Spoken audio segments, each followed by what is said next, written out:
السلام علیکم ورحمۃ اللہ وبرکاتہ۔ نحمدہ ونصلی ونسلم علی رسول الکریم۔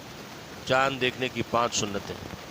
سنت نمبر 1، ہر مہینے کے لیے چاند دیکھنا سنت ہے۔ سنت نمبر 2، شعبان کا چاند دیکھنے کا اہتمام کرنا سنت ہے۔ رحمت کائنات صلی اللہ علیہ وسلم شعبان کے چاند کو دیکھنے کا جتنا اہتمام فرماتے اتنا دوسرے ماہ کا نہ فرماتے۔ علامہ ابن امام رحمۃ اللہ علیہ نے لکھا ہے، شعبان کے 29 کا چاند دیکھنا واجب الکفایہ ہے، یعنی 1 یا 2 آدمیوں کے دیکھنے سے واجب ادا ہو جائے گا۔ سنت نمبر 3، شعبان کی تاریخوں کو اہتمام سے یاد رکھنا سنت ہے۔ میرے پیارے آقا صلی اللہ علیہ وسلم فرماتے ہیں، شعبان کی تاریخوں کو رمضان کے لیے یاد رکھا کرو۔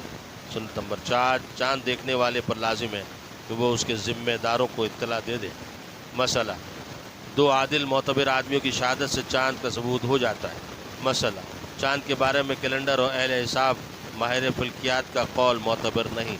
سنت نمبر 5، طلحہ بن عبید اللہ رضی اللہ تعالیٰ عنہ بیان کرتے ہیں کہ جانب عالم صلی اللہ علیہ وسلم جب چاند دیکھتے تو یہ دعا پڑھتے: اللہم احلہ علینا بالیمن والایمان والسلامت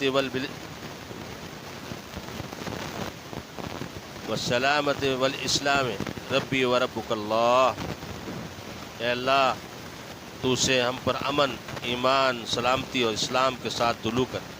میرا اور تیرا رب اے چاند صرف اللہ ہے۔